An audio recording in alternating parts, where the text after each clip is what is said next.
Praise the lord. మన ప్రభువును మన రక్షకుడైన యేసుక్రీస్తు వారి ఉన్నతమైన నామంలో మీ అందరికీ మా హృదయపూర్వక వందనములు.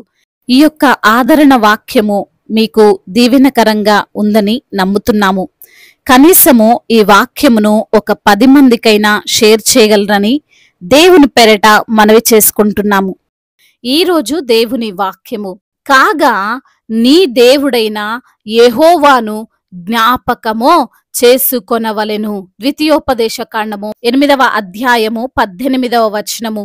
You shall remember the lord your god. Deuteronomy chapter 8 verse 18.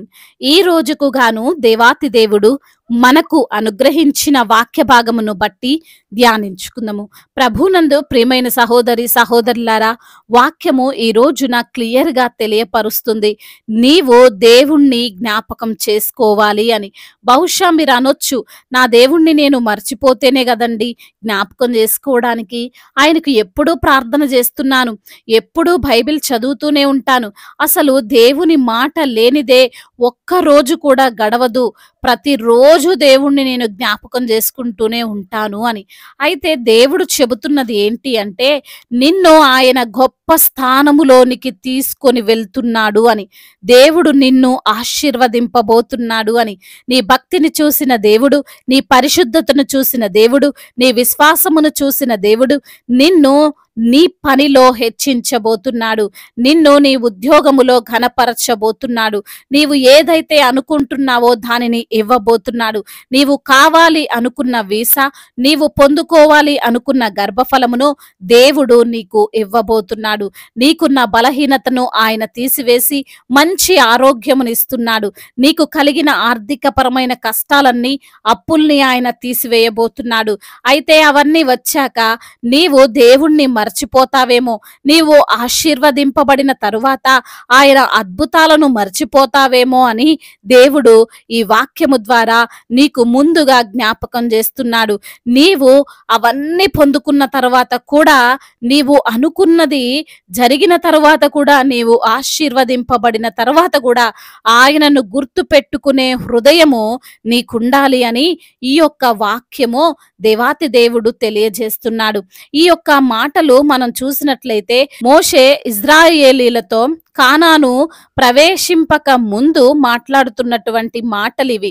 మోషే అంటున్నాడు, దేవుడు మీకు ఇస్తానని వాగ్దానము చేసినటువంటి దేశమును మీకు ముందుగానే ఉంది, దానిలోకి మీరు ప్రవేశింపబోతున్నారు. అక్కడ ఎంత బలవంతులైనా ఉండనివ్వండి, వారు మిమ్మల్ని ఏమి చేయలేరు, మీరు ఖచ్చితంగా ప్రవేశించి తీరుతారు.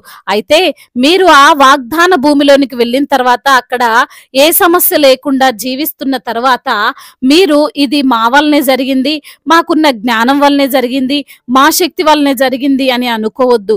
మీరు జ్ఞాపకం చేసుకోవాలి, దేవుని వలనే మేము ఈ స్థితిలో ఉన్నాము అని. వాక్యములో ఇలా వ్రాయబడి ఉంది, నీవు తిని తృప్తి పొంది నీ దేవుడైన యెహోవా నీకిచ్చినటువంటి మంచి దేశమును బట్టి ఆయనను స్తుతింపవలెను.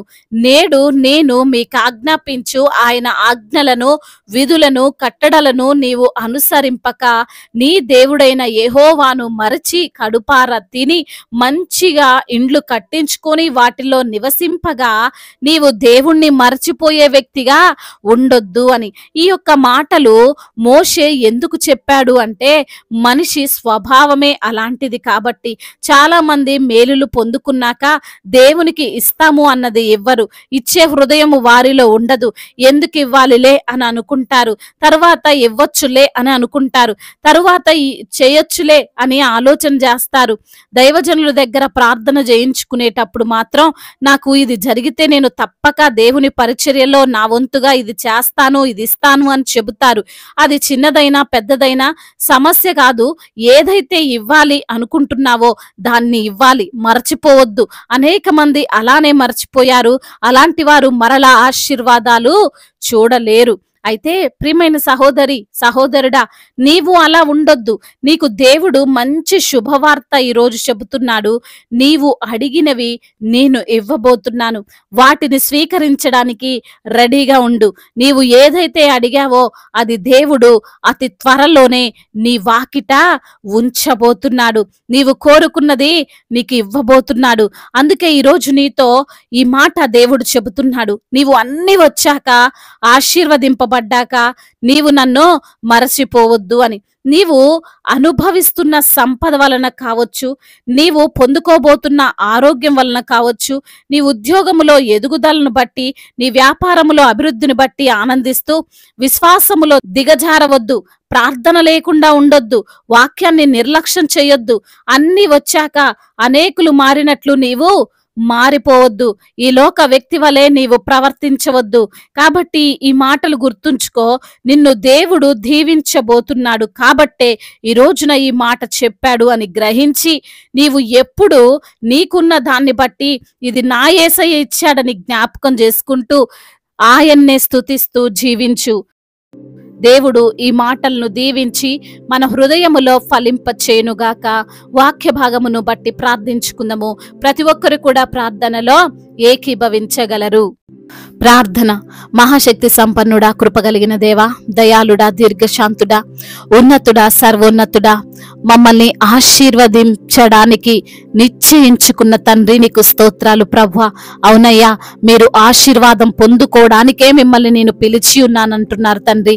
అవును తండ్రి, మమ్మల్ని మీరు హెచ్చించబోతున్నారని, మమ్మల్ని మీరు దీవించబోతున్నారని, మమ్మల్ని ఒక ఉన్నతమైనటువంటి స్థానములో మమ్మల్ని నిలవబెట్టబోతున్నారని అయ్యా, మేము నిలుచున్న తరువాత ప్రభా మీ యొక్క మాటలను, మీరు చేసిన కార్యాలను, మీరు చేసిన అద్భుతాలను మర్చిపోయే వారముగా మేము ఉండకూడదని అయ్యా, మీ యొక్క పరిచర్యలో తండ్రి సహకరించే వారముగా మేము ఉండాలని తండ్రి, వాక్యము ద్వారా సూటిగా తేటగా మాతో మాట్లాడి మమ్మల్ని బలపరిచి, ధైర్యపరిచి, ఆదరించి, ప్రోత్సహించిన మీ అమూల్యమైనటువంటి మాటలను బట్టి మీకు స్తోత్రాలు చెల్లిస్తున్నాం తండ్రి.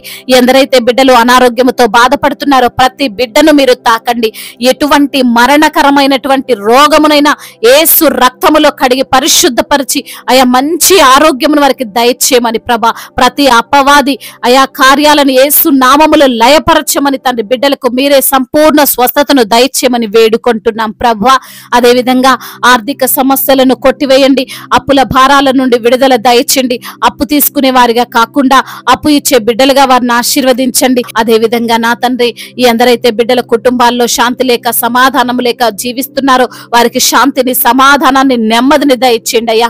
భార్యాభర్తల మధ్య విభేదాలను తొలగించండి. అన్నదమ్ముల మధ్య ఆస్తి తగాదాలను యేసు నామములో తొలగించండి అయ్యా. అందరూ అయ్యా ప్రేమ కలిగి జీవించడానికి సహాయము చేయండి ప్రభువా. అదే విధంగా నా తండ్రి, ఈ అందరైతే బిడ్డలు ఈ రోజున నా ప్రభువా మరి తండ్రి అయా ప్రయాణాల్లో ఉన్నారో వారి ప్రయాణం అంతటిని క్షేమకరముగా, సుఖముగా జరుగునట్లుగా సహాయము చేయండి అయా. మరి చిన్న బిడ్డలందరినీ కాచి కాపాడండి. యవన బిడ్డలందరికీ మీరు తోడుగా ఉండండి. యవన వయసులో చెడు వ్యసనాలకు బిడ్డలు బానిసలు కాకుండా ప్రభా అయా, మీ యొక్క కృపను పొందుకున్నటువంటి బిడ్డలుగా మరి మీ యొక్క జ్ఞానము చేత ఆ బిడ్డలను నింపి నడిపించమని వేడుకుంటున్నాము తండ్రి. అయా వివాహాల విషయంలో మీ చిత్తమును బట్టి అయా మొరపెడుతున్న బిడ్డలకు ప్రభా సాటి అయిన సహకారాన్ని మీరు దయచేయమని బ్రతిమిలాడుకుంటున్నాము తండ్రి. అదే విధంగా నా తండ్రి, ఎందరైతే బిడ్డలు ఈ రోజున నా ప్రభువా కోర్టు సమస్యలతో నలిగిపోతున్నారో వారికి తండ్రి ఆ కోర్టు సమస్యల నుండి విడుదల దయచేయండి. అనాథలను, అభాగ్యులను ఆదుకునే దేవుడవు అయా, విధవరాల పక్షముగా వాద్యమాడే దేవుడవు మీరే. ప్రతి ఒక్క బిడ్డతో తోడుగా ఉండి నడిపించి బలపరచమని బ్రతిమిలాడుకుంటున్నాం తండ్రి. గృహము లేక బాధపడుతున్న బిడ్డలకు తండ్రి మంచి గృహాన్ని దయచేయండి నా దేవా. అయా మా భారతదేశాన్ని దీవించండి. సమాధాన దేశముగా, ప్రేమ కలిగిన దేశముగా, ఎటువంటి తారతమ్యాలు, విభేదాలు, గొడవలు, అల్లర్లు, యుద్ధాలు ఏవి లేనటువంటి దేశముగా అయా మా భారతదేశాన్ని నిలవబెట్టండి నా ప్రభా. అధికారులందరికీ మీరు తోడుగా ఉండండి. సమయోచితమైనటువంటి జ్ఞానమును, వివేచనను అయా మీ చిత్తానికి లోబడేటువంటి మనస్సును వారికి మీరు దయచేయమని బ్రతిమిలాడుకుంటున్నాం ప్రభా. అదే విధంగా బిజినెస్ చేస్తున్న వారిని దీవించండి. చేతి పని చేసుకున్న వారిని ఆశీర్వదించండి. గర్భఫలము లేని బిడ్డల కొరకు ప్రార్థిస్తుండగా వారికి గర్భఫలాన్ని దయచేయండి నా ప్రభా. గర్భిణీ స్త్రీలను మీరు జ్ఞాపకం చేసుకోండి అయ్యా. అయా తల్లి బిడ్డలకు క్షేమాన్ని దయచేయండి తండ్రి. ఇప్పుడే పుట్టిన చంటి బిడ్డలను కూడా మీరు జ్ఞాపకం చేసుకోండి. వారికి కూడా మంచి ఆరోగ్యాన్ని దయచేయమని వేడుకుంటున్నాం ప్రభువా. దైవజనులందరికీ మీరు తోడుగా ఉండండి అయా. వారు చేస్తున్న పరిచర్యను నూరంతల ప్రతిఫలముతో నింపండి. వారికి కలిగే శోధనలన్నిటి నుంచి కూడా విడుదల దయచేయండి. సువార్థికులను మీరు బలపరచండి అయ్యా. మిషనరీ కొరకు ప్రార్థిస్తున్నాము తండ్రి. వారిని మీరు దీవించండి అయ్యా, వారి కుటుంబాలను దీవించండి అయ్యా.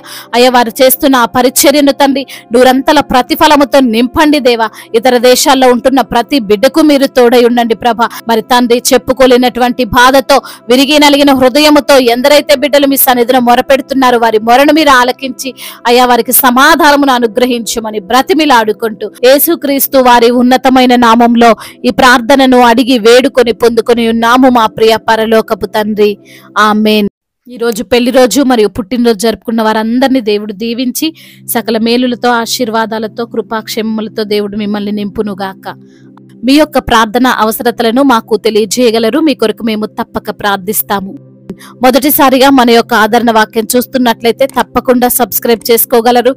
ఈ వాక్యము మీకు ఆశీర్వాదకరంగా ఉండినట్లయితే అనేకులకు కూడా ఈ వాక్యాన్ని పంపి మీరు కూడా దేవుని యొక్క రాజ్య సువార్తలో పాలిభాగస్తులు కావాలని దేవుని పేరట మనవి చేసుకుంటున్నాను. May God bless you all. దేవుడు మిమ్మల్ని దీవించి బలపరిచి స్థిరపరచునుగాక.